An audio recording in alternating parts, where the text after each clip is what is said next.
Selamat malam pemirsa, saya Tina Talisa dan ini adalah kesempatan perdana kami untuk mengajak Anda berbincang dengan kami karena ini adalah Talk to iNews. Kami sangat berharap program ini bisa menjadi kesempatan bagi Anda untuk menceritakan apa yang menjadi kegelisahan Anda, isu apa yang menurut Anda penting dan dibagikan kepada kami dalam sekali lagi ini adalah Talk to iNews. Nah, isu pertama yang menjadi penting bagi kita semua adalah soal reshuffle kabinet. Tentu bagi kita semua bukan soal siapa yang ada di posisi tertentu, tetapi bagaimana output dari orang-orang yang ada pada jabatan menteri. Menteri memang jabatan politis, tapi kita merasa memiliki kepentingan, memiliki hak untuk juga memberikan komentar apakah menteri tersebut layak untuk dipertahankan. Kalau memang reshuffle adalah sebuah keniscayaan, maka pertanyaannya kapankah harus dilakukan perombakan kabinet oleh Presiden?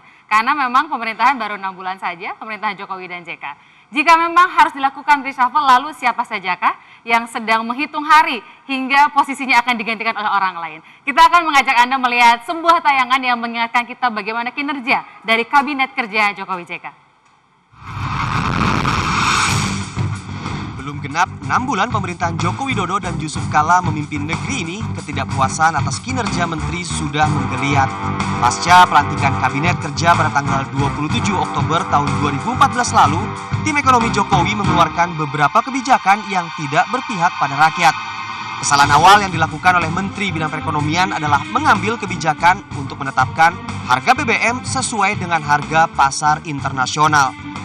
Kebijakan ini membuat harga-harga bahan kebutuhan pokok melonjak tajam. Penderitaan rakyat Indonesia semakin bertambah. Setelah melepas harga BBM sesuai dengan mekanisme pasar, tim ekonomi pemerintahan Jokowi JK menaikkan harga gas LPG non-subsidi 12 kg mulai tanggal 1 Maret 2015 lalu. Kenaikan harga gas LPG tabung 12 kg ini dianggap memberatkan masyarakat. Sebagian masyarakat pengguna gas non-subsidi untuk rumah tangga ini akhirnya berpindah menggunakan gas dengan tabung 3 kg. Masyarakat di berbagai daerah mengalami kesulitan mendapatkan gas tabung melon ini. Permasalahan ekonomi Indonesia semakin pelik dengan menurunnya harga tukar rupiah terhadap dolar Amerika Serikat. Sejak tanggal 24 Februari 2015 lalu, pelemahan rupiah menyentuh angka 13.000 per dolar Amerika. Target laju inflasi tahun ini diperkirakan mencapai angka 8 atau 9%. Angka ini tentu jauh dari target pemerintah yang hanya ada di kisaran 5 hingga 6%. Melihat permasalahan ini, Wakil Presiden Republik Indonesia pun nampaknya telah memberi signal akan adanya perombakan kabinet. Saya tidak tahu kapan-kapan. Tunggulah. Lalu, sampai kapankah masyarakat harus menunggu? Dua orang sudah bersama dengan saya, Bang Fadlizon. Selamat malam. Sehat di sini sebagai pimpinan Gerindra dan pimpinan DPR. Dan Mas Heri Budianto.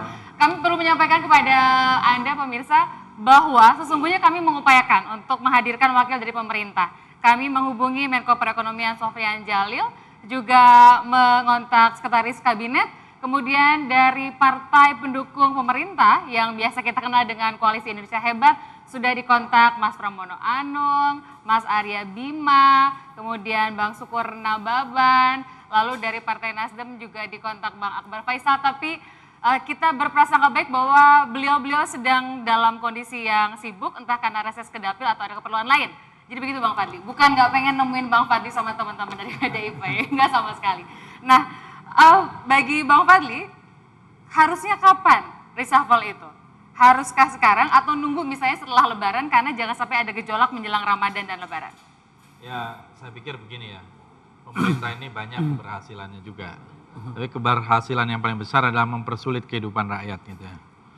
Jadi kalau kita lihat yang paling sulit itu di bidang ekonomi, kemudian masih banyak instabilitas di bidang politik dan hukum.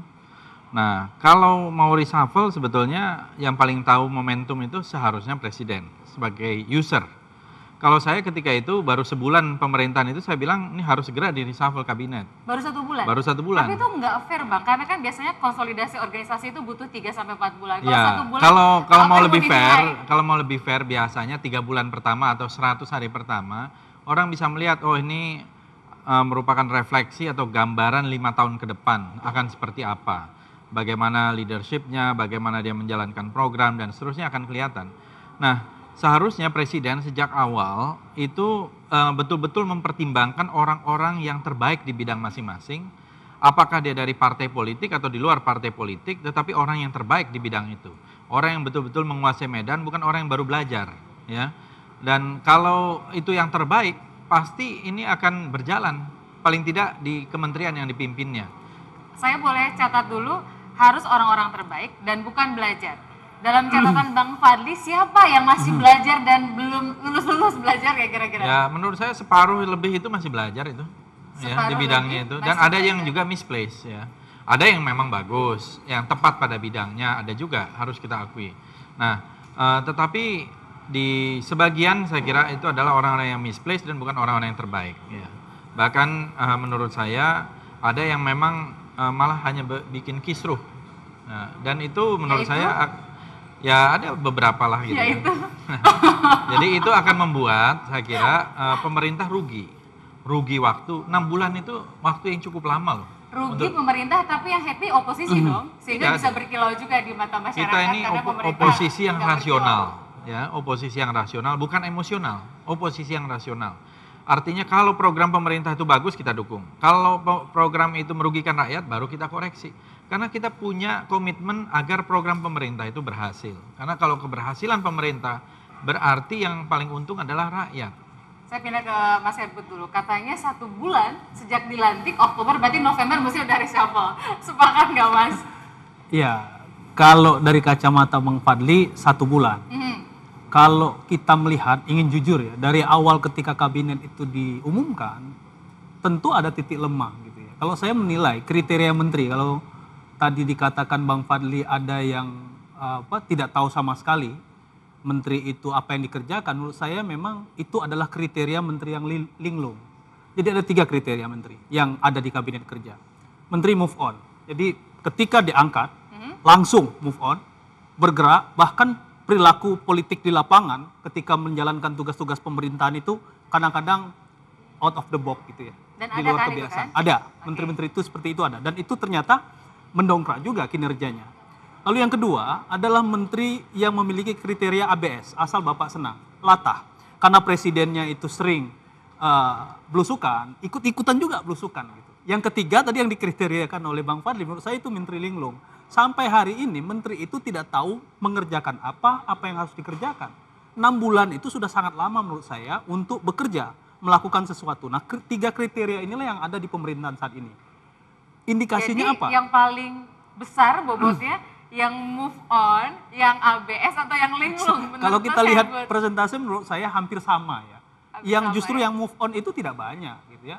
Ya saya mau menyebutkan kalau yang move on. Sebutin ya. dong. Kalau yang move on mungkin kita harus jujur mengatakan Menteri Kelautan dan Perikanan. Lalu kemudian ada Bu Menteri Sosial ya, Khofifah Indar Parawansa. Saya kira Mbak Puan. Saya kira masuk dalam kriteria mana juga, itu harus jujur juga kita katakan.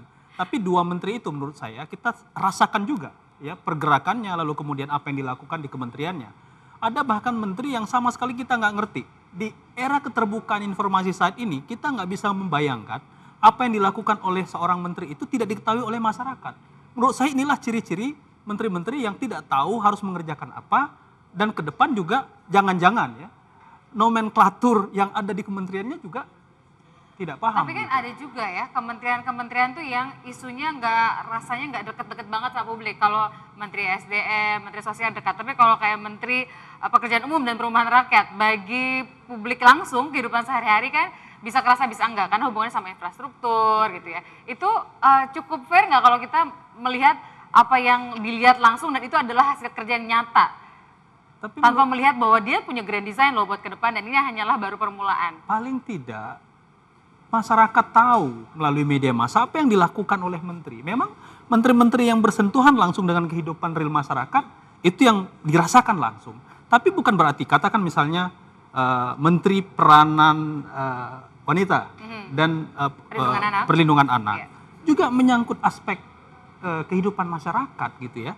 Menteri Pekerjaan Umum walaupun tidak langsung tapi paling tidak gambaran di publik itu tahu gitu loh apa yang harus dilakukan dan apa yang ke depan dilakukan. Bang Fadli ini kan sekali lagi baru 6 bulan. Kalau kita bukan untuk membanding-bandingkan, tapi kita kan mengingat juga reshuffle ini kita banyak mengenal di zaman era Pak SBY gitu ya. Zaman era Pak SBY itu di periode pertama 2004 sampai 2009 itu perlu waktu setahun lebih sampai akhirnya ada reshuffle.